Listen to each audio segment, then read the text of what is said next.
Timeless messages, welcome stars.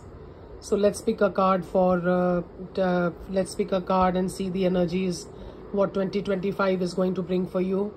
This is starting from Libra. Libra, you have the Ace of Wands. Wow, these are beautiful cards.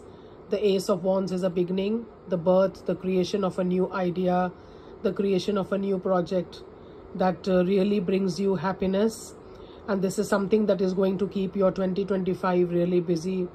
So you've actually manifested something that is really true, dear to your heart.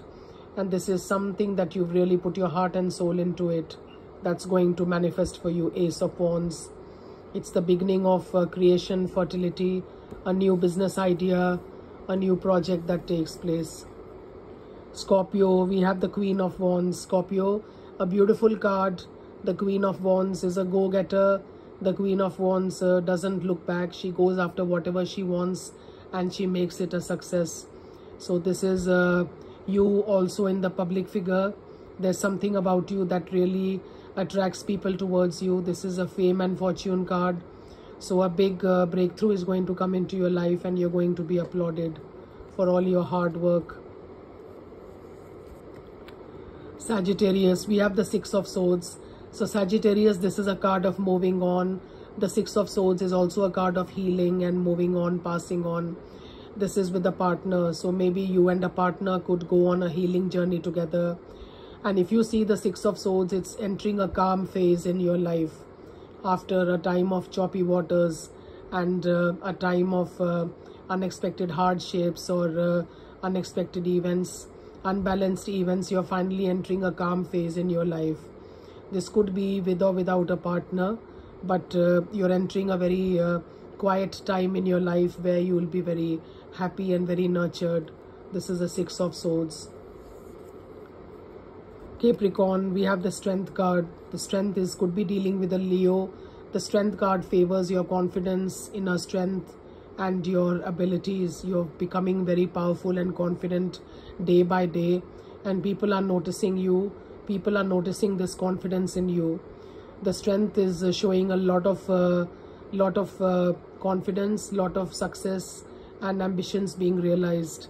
Also, you have got the attraction powers to say whatever you want to say and people are going to respond. So Strength is a good card. Aquarius, Ten of Swords. Aquarius, this is a card of healing and moving on from the past. So I'm seeing that a situation that was once really dreadful, a situation that kept you frustrated, is finally coming to an end, and it's time to say goodbye to the past and move on to the future. The 10 is usually a completion, but it's basically your thoughts. 10 of Swords are your thoughts. So basically you need to let go of these negative thoughts and start healing and start becoming more positive. 10 of Swords is the ending of a cycle, ending of a chapter, something that was unwanted, betrayal and frustration that's come to an end now. So it's time for a new chapter and to heal yourself completely. Pisces, we have got Five of Wands. So Pisces, this is inner conflict. Five of Wands is usually five people arguing. This is like a bit of an argument, a bit of competition around you. So this could be related to work, this could be related to family matters. So Five of Wands is just to keep an eye on the environment and to leave yourself time to move away from such dramas and such situations that keep you always conflicted. This is usually like it's usually high drama and competition, and the best advice is to clear yourself, cut from these kind of negative energies that keep you negative and feeling frustrated. There's a bit of conflict, but your best advice is to stay away from this crowd and you will be very, very successful.